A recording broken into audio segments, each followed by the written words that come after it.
السلام علیکم۔ دہشت گردی کے حوالے سے کچھ نئی ڈیولپمنٹ کرنے کے لیے پارلیمنٹ ہاؤس میں ایک اجلاس ہوا اور اس اجلاس میں تمام پولیٹیکل پارٹی نے، صرف جمعیت علماء اسلام کے علاوہ تمام پولیٹیکل پارٹیوں نے اپنی نوکری کو جسٹیفائی کیا، جو ان کو پارلیمنٹ تک لے کر آئیں، ان کے ساتھ وفاداری کا حق ادا کیا، ان کو اپنی وفاداری کا پروف دیا۔ جمعیت علماء اسلام نے بہت کلیئر موقف رکھا۔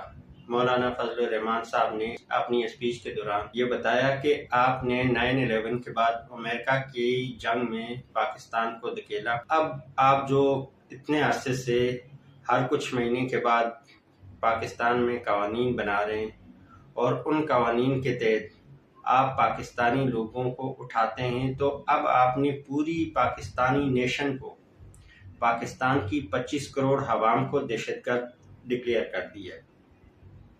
یعنی کہ اس وقت پاکستان کی 25 کروڑ عوام دہشت گرد ہے، کیونکہ جو قانون بنایا جا رہا ہے، اگر آپ اس قانون کے اکارڈنگ سوچیں تو پاکستان کی 25 کروڑ عوام آپ کو دہشت گرد نظر آئے گی۔ قانون بنایا جا رہا ہے، ان قانون کے تحت آپ کبھی بھی کسی کو بھی جا کر اریسٹ کر سکتے ہو، یعنی کہ پاکستان کے کسی بھی شہری کو کبھی بھی کسی بھی وقت شک کی بنیاد پہ اریسٹ کیا جا سکتا ہے۔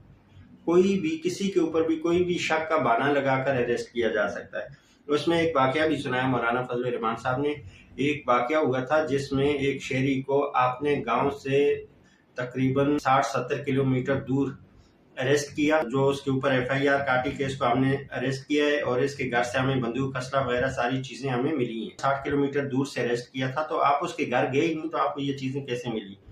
تو اس طریقے کی فیک FIR بنائی جاتی ہیں اور لوگوں کو اریسٹ کیا جاتا ہے، اور اب قانون میں مزید شک کی بنیاد پہ، یعنی کہ کسی پہ شک ہو اس کو جا کے اریسٹ کر دو، تو اس کا مطلب ہے 25 کروڑ عوام آپ کی نظر میں ٹیررسٹ ہے، دہشت گرد ہے۔ آپ کو جب جس پہ شک ہوگا آپ اٹھا لو گے۔ یہ انتہائی قابل افسوس اقدامات ہیں، اور تمام political PP PMLN PTI NQM in political parties نے اپنی نوکری کو جسٹیفائی کیا اور جو ان کو لے کر آئے تھے پارلیمنٹ میں، ان کے ساتھ وفاداری کا حق ادا کیا۔